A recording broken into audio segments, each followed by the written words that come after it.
नमस्कार दोस्तों, अम्बावता क्लासेज में आप सभी का स्वागत है।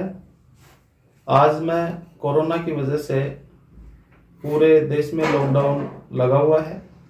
बहुत से विद्यार्थी कंपटीशन एग्ज़ाम की तैयारी कर रहे थे, वो कोचिंग संस्थान छोड़ करके घर बैठे हुए हैं। उन विद्यार्थियों के लिए मैंने एक छोटा सा प्रोजेक्ट तैयार किया है। इसके माध्यम से मैं आपको इंग्लिश की क्लास लूँगा और इसमें जो कंपटीशन एग्ज़ाम में टॉपिक्स दिए हुए हैं उन टॉपिक्स पर मैं आज आपको थोड़ा सा उसके बारे में एक्सप्लेन करूँगा।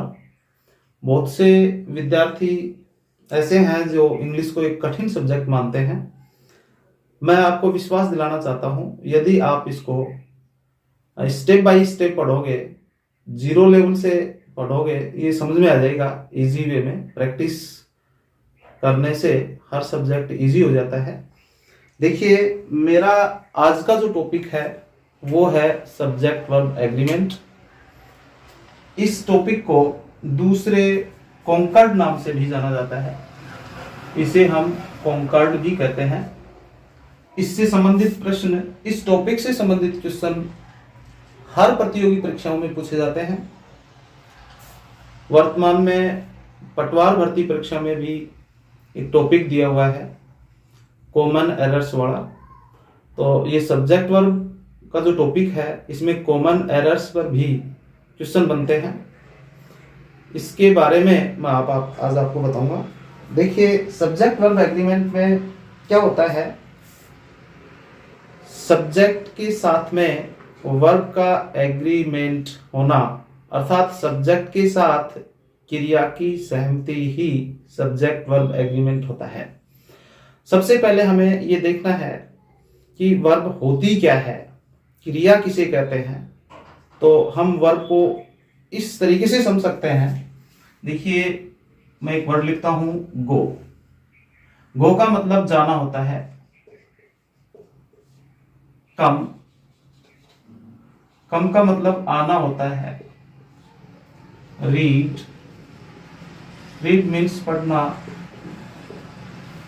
टीच, टीच मीन्स पढ़ाना। सिट, सिट मीन्स बैठना। मैंने जितने भी वर्ड बोर्ड पर लिखे हैं अंग्रेजी के, इनमें एक छोटी सी विशेषता है कि अंग्रेजी के ऐसे शब्द जिनकी हिंदी करने पर अंत में ना लगता है, वो वर्ब कहलाती है। सिंपल सी बात है, उसे हम क्रिया कहेंगे। सभी क्रियाओं के फर्स्ट फॉर्म में अंत में ना लगता है। गो मीन्स जाना, इसके अंत में ना लगा हुआ है। रीड मीन्स पढ़ना, इसके अंत में भी ना लगा हुआ है। राइट मीन्स लिखना, अंत में ना लगा हुआ है। ये वर्ब की फर्स्ट फॉर्म होती है। हम ये देख लें कि वर्ब की फर्स्ट फॉर्म की ये पहचान होती है कि उसके अंत में ना लगता है। देखिए, नाउन के अंत में भी ना लगता है, लेकिन उनकी तीनों फॉर्म नहीं बनाई जा सकती। इसको हम तीनों, गो को हम तीनों फॉर्म में चेंज कर सकते हैं। जैसे गो की सेकंड फॉर्म वेंट होती है, गो की थर्ड फॉर्म गोन होती है। तो सबसे पहली विशेषता तो यही है कि वर्ब के अंत में ना लगता है, उस वर्ड को आप क्रिया माने। दूसरी विशेषता ये है कि जितनी भी वर्ब होती हैं, जितनी भी क्रियाएं होती हैं अंग्रेजी में, वो अपने मूल रूप में बहुवचन होती हैं। उनको हम एक वचन बनाते हैं, अपने ओरिजिनल फॉर्म में वो बहुवचन होती है। तो देखिए, मैंने वर्ब की दो पहचान बताई आपको। एक तो वर्ब के अंत में हिंदी करने पर ना लगता है। दूसरी पहचान, वर्ब की जो मूल फॉर्म होती है, बेसिक वर्ब होती है, बेस होता है वर्ब का, वो बहुवचन होता है। उसका एक वचन बनाने के लिए उसमें हम एस या ईएस जोड़ते हैं। ये आप पढ़ चुके हैं, छोटी क्लासों में भी ऐसा बताते हैं टीचर्स।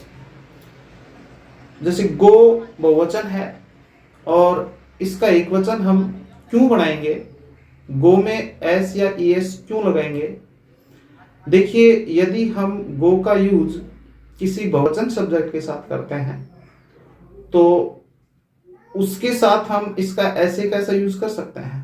जैसे वे स्कूल जाते हैं, छोटा सा सेंटेंस लिखता हूं मैं, वे स्कूल जाते हैं, तो यहां हम दे गो टू स्कूल लिख सकते हैं।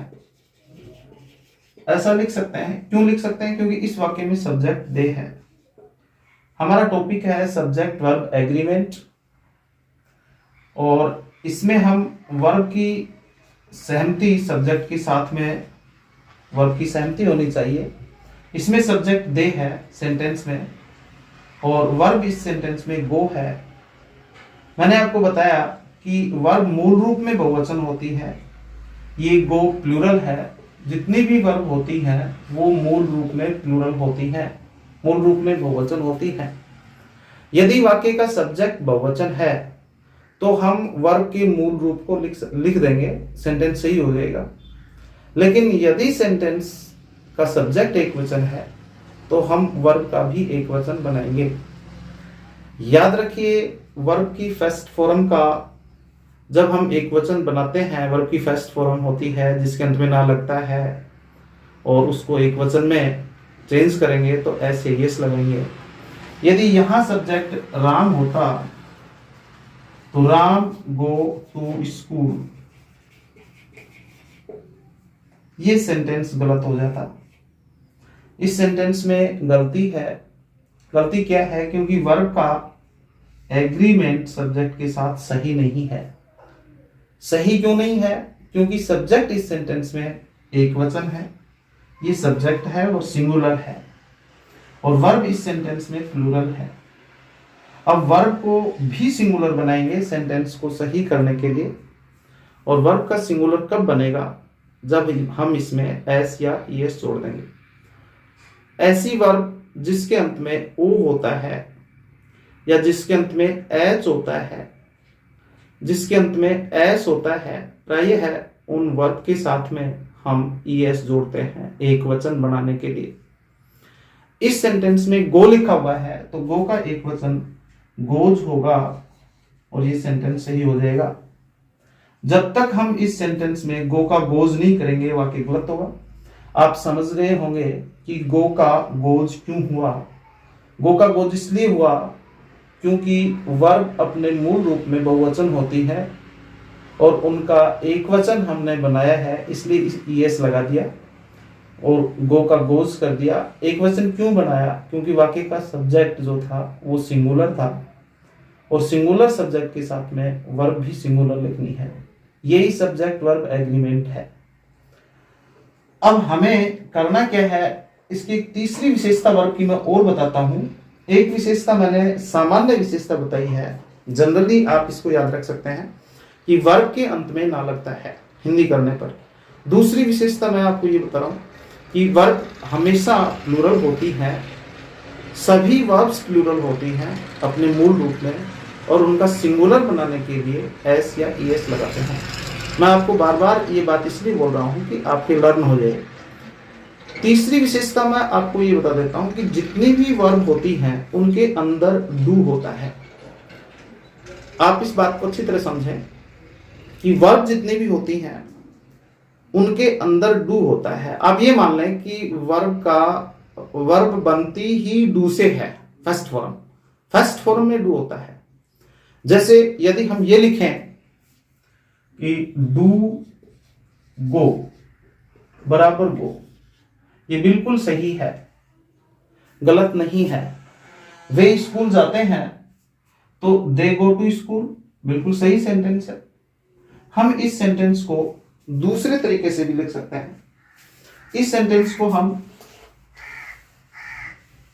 They do go to school, हम इसको ऐसे भी लिख सकते हैं। दे गो टू स्कूल, इसको ऐसे भी लिख सकते हैं। अब आप कहेंगे जी इसमें और इसमें क्या फर्क है? इसमें कोई फर्क नहीं है। दूसरे नंबर का जो सेंटेंस था उस सेंटेंस में थोड़ा प्रेशर है, कंपल्सन है, और ओब्लिगेशन है, उसमें थोड़ा दबाव है। वे स्कूल जाते हैं, दे गो टू स्कूल, और वे स्कूल जाते ही तो हैं, they do go to school. इसमें इतना ही फर्क है। अब आप कहेंगे, जैसे अभी मैंने सेंटेंस लिखा था, राम गोज टू स्कूल, ये वाक्य बिल्कुल सही है, लेकिन हम इस वाक्य को दूसरे तरीके से भी लिख सकते हैं। जैसे डू गो बराबर मैंने गो लिखा, और गो का एक वचन गोज होता है, इसमें डू था, डू को हमने बाहर निकाला, तो अब वो डू नहीं निकलेगा, ईएस लगा हुआ है, इसलिए गोज में से क्या निकला, डज निकला, और हमारे पास में क्या गया, डज गो बराबर गोज। आप गोज भी लिख सकते हो और डज गो भी लिख सकते हो, दोनों ही सही है। लिखते हैं, यदि सेंटेंस प्रश्नवाचक होता है या सेंटेंस नेगेटिव होता है तो हमें डू और डज लिखना पड़ता है। वो डू और डज कहीं से भी नहीं लाते हैं, उस वर्ब में से ही निकालते हैं। जैसे हमने लिखा राम गोज टू स्कूल, हम इस सेंटेंस को ऐसे लिख सकते हैं, Ram does go to school, ये भी सही है। इस सेंटेंस में प्रेशर है, थोड़ा दबाव है, इसलिए डज गो, यहां डज लिख दिया। इस डज को हटाएंगे तो ये गोज हो जाएगा।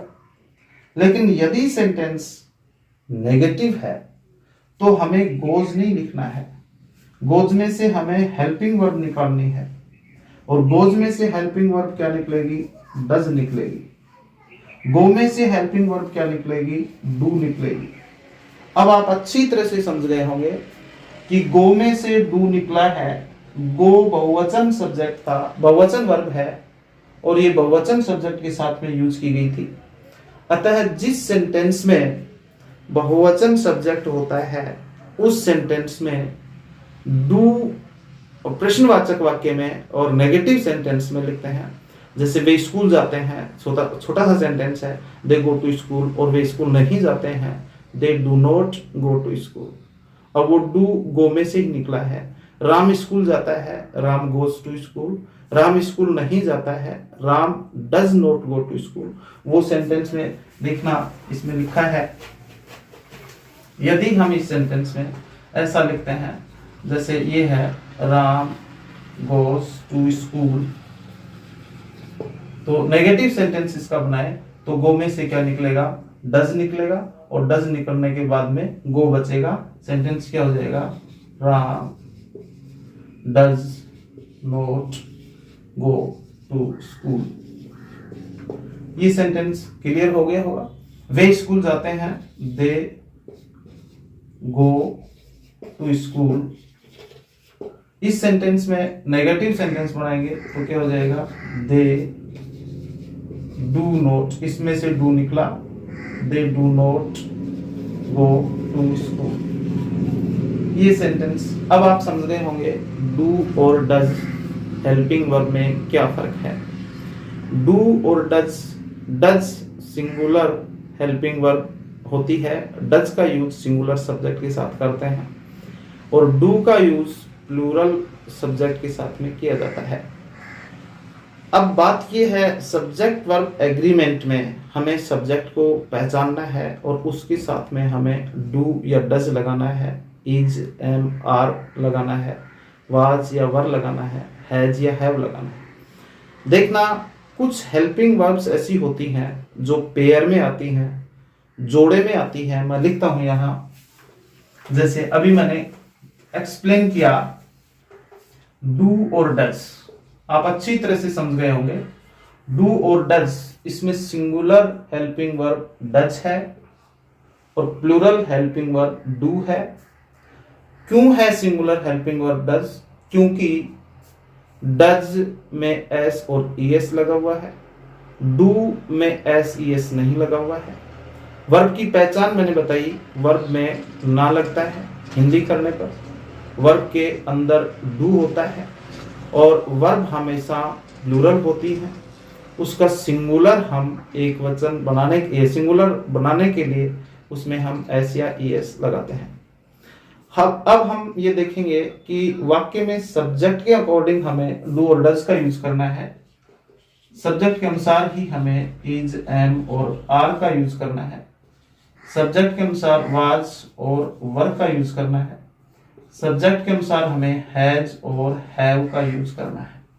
सब्जेक्ट वर्ब एग्रीमेंट में ये हेल्पिंग वर्ब्स ऐसी हैं इनको हम हेल्पिंग वर्ब भी कहते हैं, सही क्रियाएं। इनका यूज सिंगुलर और प्लुरल सब्जेक्ट को देख करके करना है। याद रखिए, ये डज सिंगुलर के लिए यूज होता है, इज सिंगुलर के लिए यूज होता है, वाज का यूज सिंगुलर के लिए करते हैं, हैज का यूज भी सिंगुलर सब्जेक्ट के साथ में किया जाता है। इसके अलावा हमारे सामने डू है, आर है, वर है और हैव है।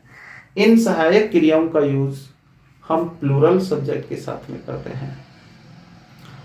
अब दिक्कत क्या है? दिक्कत ये है कि हम सब्जेक्ट को पहचान कर इनका यूज करेंगे।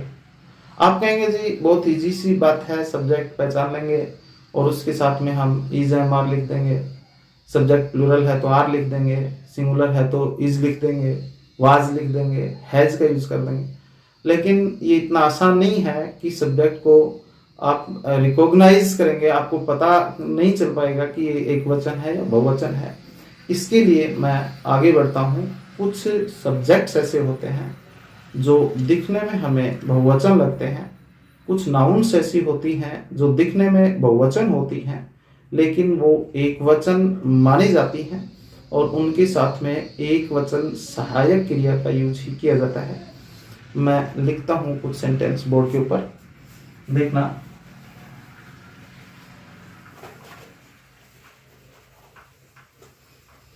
आप अच्छी तरह से जानते हैं कि ये सेंटेंस है Ram and Mohan go. Ram and Mohan are going to school, ये लिखा हुआ है। इस सेंटेंस में सब्जेक्ट कौन है? देखना, generally subject comes beginning of the sentence but sometimes it comes middle of the sentence. ज्यादातर सब्जेक्ट होता है वो सेंटेंस की शुरू में आता है, लेकिन कभी कभी सेंटेंस बीच में या लास्ट में हो जाता है। सब्जेक्ट वर्ब एग्रीमेंट में सब्जेक्ट शुरू में हम पहचानेंगे। इस सेंटेंस में सब्जेक्ट राम और मोहन था, इस वाक्य का सब्जेक्ट है, एंड से जुड़ा हुआ है। एंड से जुड़े हुए दो संज्ञाएं, दो काउंटेबल नाउन जब एंड से जुड़ जाती हैं तो वो बहुवचन मानी जाती हैं और उनके साथ में हम बहुवचन सहायक क्रिया का यूज ही करते हैं। इस वाक्य में Ram and Mohan singular countable nouns हैं, इनके साथ में एंड से जुड़ी हुई है तो ये एंड से जुड़ी हुई प्लूरल माना जाएगा। तो राम एंड मोहन दो होने के कारण से हमने यहाँ आर लिखा है। ये तो थी एक सिंपल सी बात, लेकिन कुछ एक नाउन ऐसी होती हैं जो एंड से जुड़ी हुई होती हैं और उसके बावजूद भी हम उनको सिंगुलर मानेंगे और सिंगुलर मानकर उनके साथ सिंगुलर हेल्पिंग वर्ब का यूज करेंगे। मैं बोर्ड पर ऐसे एग्जाम्पल लिखता हूँ, आप नोट कर सकते हैं। जैसे एग्जाम में आया हुआ सेंटेंस है, प्रतियोगी परीक्षाओं में आए हुए वाक्य हैं, slow and study win the race. ये सेंटेंस है। इस सेंटेंस में दो नाउन है, स्लो और स्टडी। ये एंड से जुड़ी हुई है, एंड से जुड़ी हुई है तो हम इसको प्लूरल नहीं मानेंगे। इस सेंटेंस में एरर है, इस सेंटेंस में गलती है। पटवारी भर्ती परीक्षा के अंदर जो टॉपिक जोड़ा गया है कॉमन एरर्स वाला, वो इन्हीं में से इसी में से पूछा जाएगा। ऐसे सेंटेंस ही दे जाएंगे तो यहाँ गलती कौन सी है, यहाँ विन लिखा हुआ है, और विन प्लूरल होता है, इसका सिंगुलर विंस होता है, इसका एक वचन एस लग करके बनेगा। आप देख रहे होंगे ये एंड से जुड़े हुए हैं, दो नाउन हैं, एक वचन क्यों है।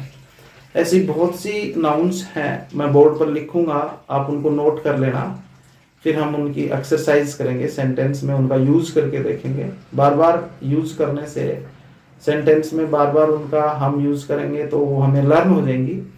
वो एक वचन मानी जाती हैं जब दो संज्ञाएं एंड से जुड़ी हुई होती हैं और उनका किसी एक चीज का या किसी एक ही भाव को व्यक्त किया जाता है तो हम उसे सिंगुलर मानेंगे।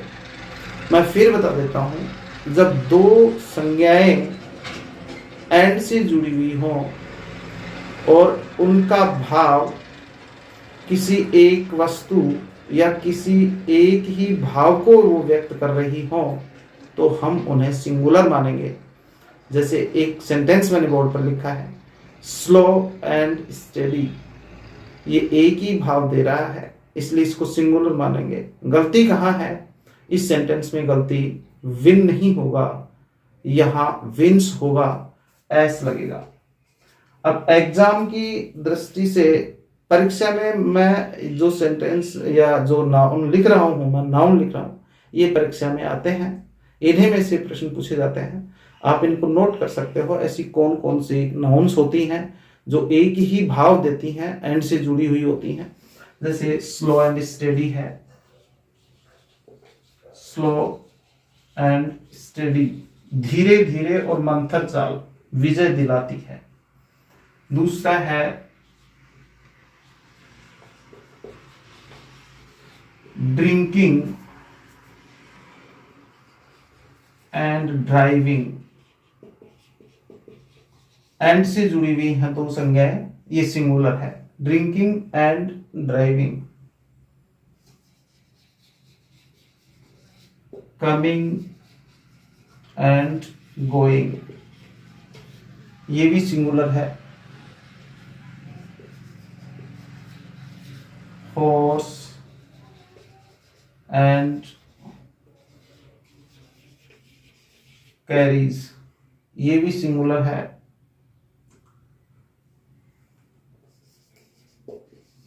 राइस एंड करी, ये भी सिंगुलर है।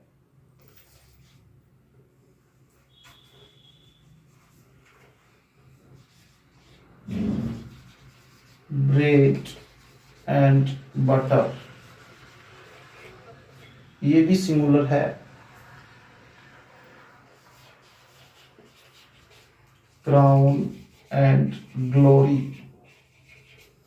सिंगुलर भाव दे रहे हैं सभी संज्ञाएं और सिंगुलर है। अगला है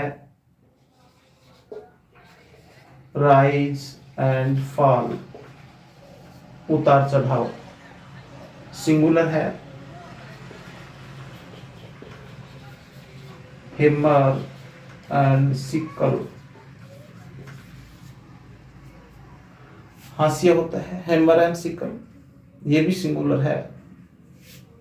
देखना स्लो एंड स्टेडी, नोट कर लो। स्लो एंड स्टेडी वाक्य में यदि सब्जेक्ट होता है सिंगुलर हेल्पिंग वर्ब का यूज करेंगे। स्लो एंड स्टेडी इज आएगा, इन सभी के साथ में इज का यूज होगा, सभी के साथ में वाज का यूज होगा, सभी के साथ में हैज हेल्पिंग वर्ब का यूज होगा, सभी के साथ में वर्ब में एस या ईएस लगेगा। इनके साथ प्लूरल वर्ब यूज नहीं की जाएगी। Whisky and soda, whisky and soda, ये सिंगुलर हेल्पिंग वर्ब सारी की सारी। इसमें सब एंड सबस्टांसेस, सब एंड जोड़वा की सबस्टांसेस, आप इनको नोट कर लो। मैं इनके सेंटेंस लिखूंगा और सेंटेंस में इनका यूज करेंगे। देख लीजिए, ड्रिंकिंग एंड ड्राइविंग साथ साथ आता है, एक ही भाव दे रहे हैं, सिंगुलर सब्जेक्ट माना जाएगा। कमिंग एंड गोइंग आवागमन हिंदी होती है इसकी, सिंगुलर है। हॉर्स एंड कैरीज इसको प्लूरल नहीं मानेंगे हम, दो नाउन है, हॉर्स है, कैरीज है, एंड से जुड़ी हुई है। हॉर्स एंड कैरीज घोड़ा गाड़ी सिंगुलर है। राइस एंड करी इसका अर्थ होता है दाल भात,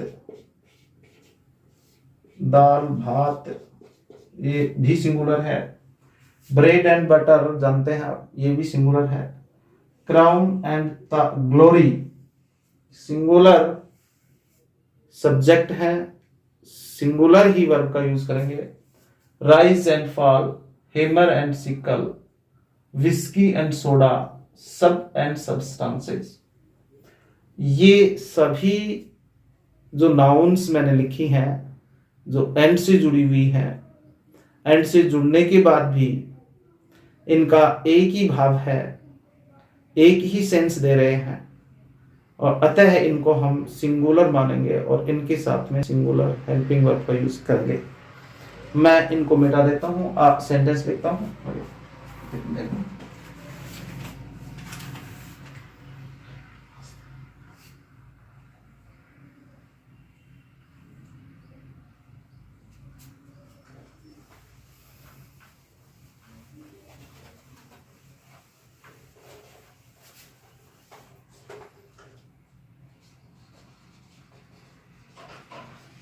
Hammer and sickle,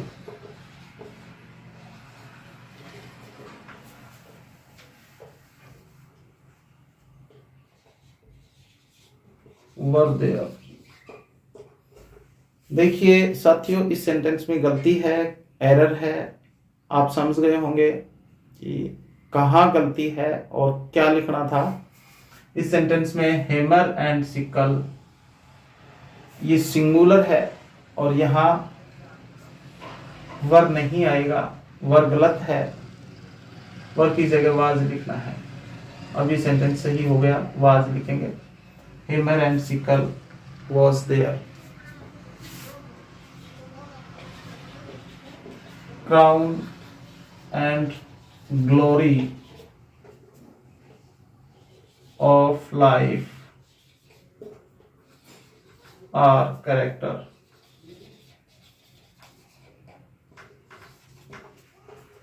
शान शौकत, crown and glory of life, गलती पकड़ गए होंगे, कहाँ गलती है।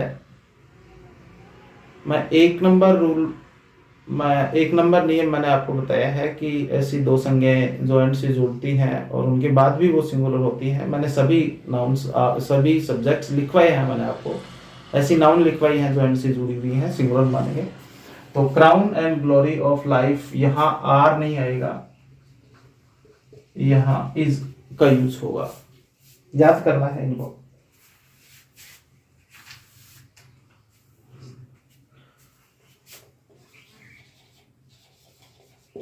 विस्की एंड सोडा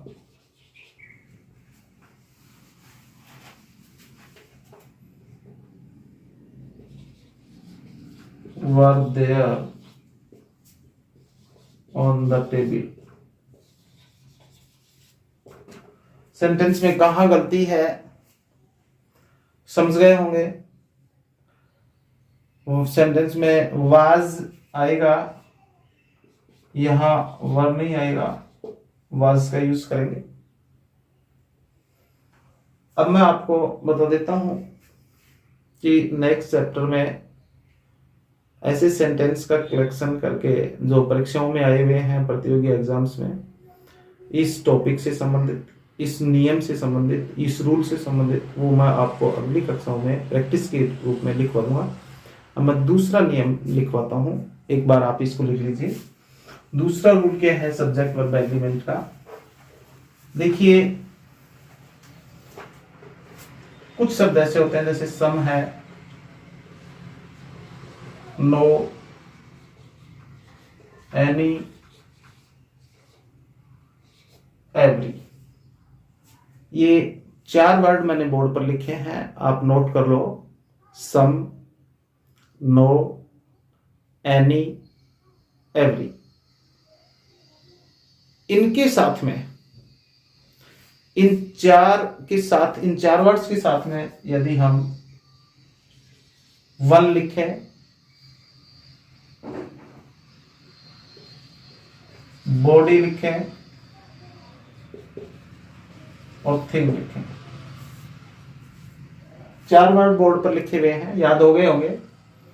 सम लिखा हुआ है, नो, एनी और एवरी। इनके साथ में एक बार 1 लगा दो, एक बार बॉडी वर्ड लगा दो, एक बार थिंग लगा दो। क्या बन जाएगा? देखिए, सम के साथ लिखते हैं। सम के साथ में someone,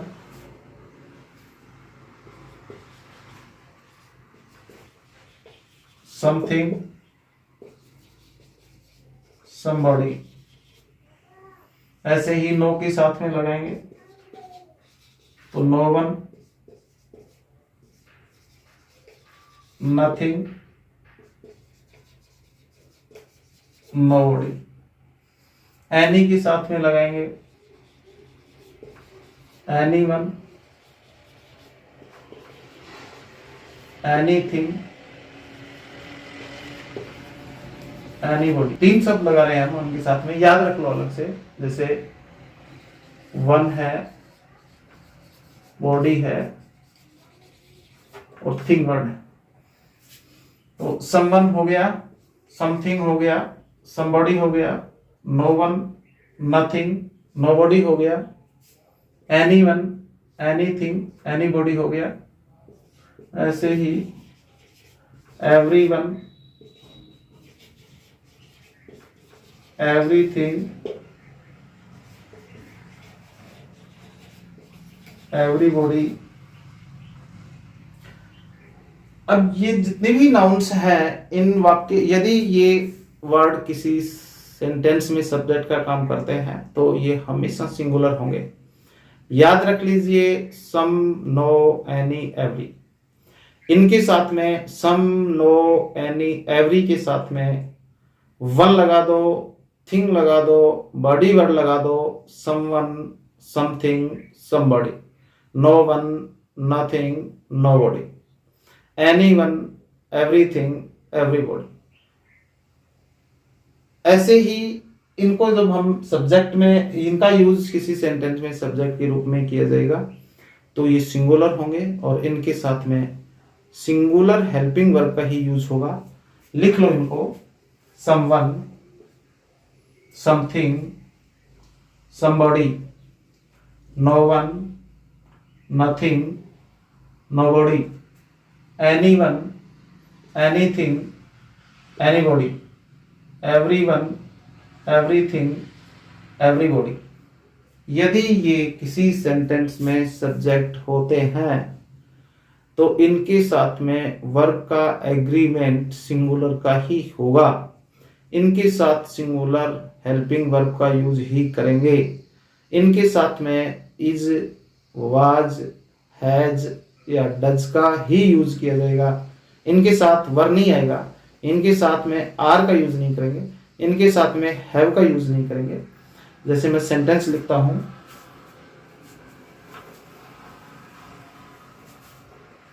nothing are impossible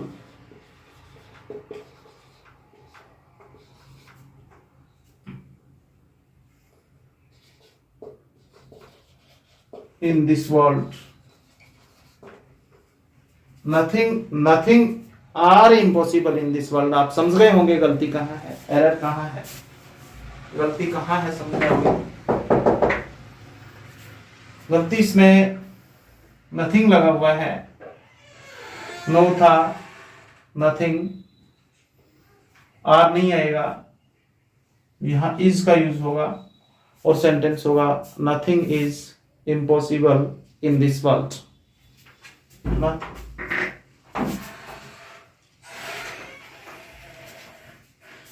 note कर लिया होगा, ये वर्ड याद रख लेने हैं, मैंने एंडवार्ड बताए थे।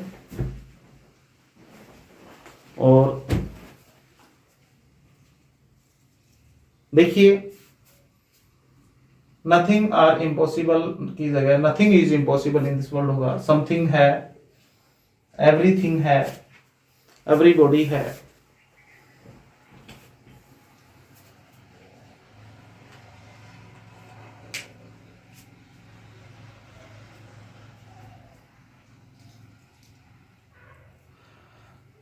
देखिए, नोट कर लिया होगा। अब समय हो गया साथियों, मैं आपसे इजाज़त लेता हूँ। दोस्तों, यदि मेरी क्लास आपको पसंद आई हो तो लाइक करें और शेयर करें, सब्सक्राइब करें। हो सकता है किसी नीडी स्टूडेंट को इसका फ़ायदा मिल जाए, और निश्चित रूप से फ़ायदा मिलेगा। घर रहो, सुरक्षित रहो। धन्यवाद।